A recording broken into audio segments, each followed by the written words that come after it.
So, you're thinking about taking magnesium to help you sleep better or maybe to ease anxiety and stress. That's awesome. Magnesium can be a real game changer for those things. But here's the thing. Sometimes magnesium isn't the answer. And the worst thing is buying a bottle of magnesium, trying it out and realizing it doesn't help or even makes things worse. Magnesium is supposed to chill you out, lower your stress hormones, cortisol and adrenaline, and help you relax. So how could it possibly make you more stressed or mess with your sleep? That's what we're going to explore today. Magnesium isn't a magic bullet. First things first, anxiety and sleep problems can have many different causes. Magnesium is just one tool in the toolbox, and it might not be the right tool for everyone. When it comes to sleep, there are two main types of struggles: trouble falling asleep and trouble staying asleep. Trouble falling asleep. If you can usually fall asleep easily, you probably have a strong parasympathetic nervous system.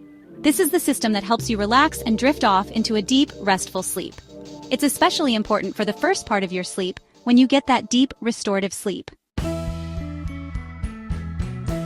If you tend to wake up in the middle of the night and can't get back to sleep, you might have higher levels of adrenaline and cortisol, those pesky stress hormones. These hormones naturally rise and fall throughout the day, with cortisol usually being lowest around 2 a.m. and highest around 8 a.m. But sometimes, things get out of whack, and you end up with high cortisol in the middle of the night, making you wide awake when you should be sound asleep. People often take magnesium to lower cortisol and adrenaline, but sometimes it doesn't do the trick.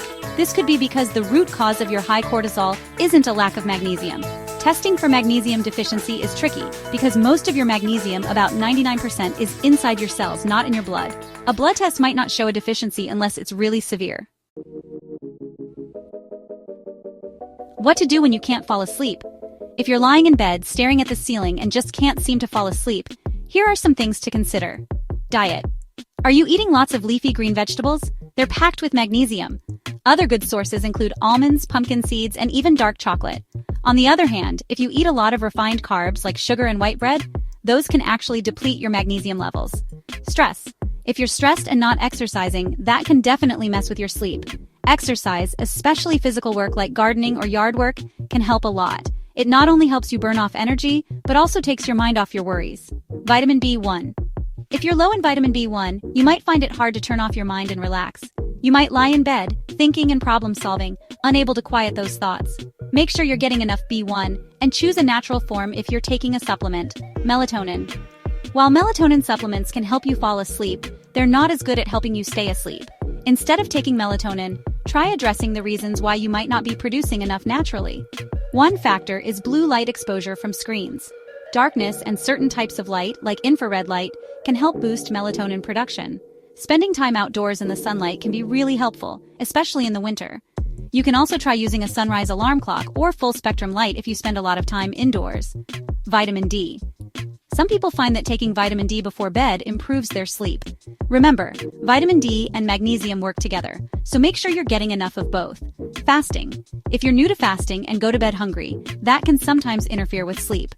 Your body might start releasing stress hormones to raise your blood sugar. If this is happening, try easing into fasting more gradually, or increasing your carb intake a bit in your last meal before your fasting period. What to do when you can't stay asleep? If you're waking up in the middle of the night and can't get back to sleep, here are some things to consider. Exercise. Regular exercise can help lower cortisol levels, but be careful not to overtrain. Intense exercise can actually raise cortisol temporarily.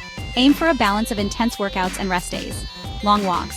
Taking a long walk can be surprisingly effective for lowering cortisol. Blood sugar. Low blood sugar can trigger cortisol release. If you're doing intermittent fasting, make sure you're doing it correctly and gradually, so your body can adapt to using fat for fuel instead of relying on sugar. Salt. Believe it or not, having a little bit of salt before bed can help some people sleep better, especially if they're on a low-carb diet or fasting. Salt helps your body retain water, which can prevent those nighttime bathroom trips. Anxiety. If anxiety is keeping you up at night, try taking B1. It can help calm your mind and reduce those anxious thoughts. Also, pay attention to your breathing. Slow, deep breaths through your nose can help calm your nervous system and promote relaxation. Magnesium glycinate for sleep and anxiety. If you've tried other things and still feel like you need magnesium, magnesium glycinate is a great option for sleep and anxiety.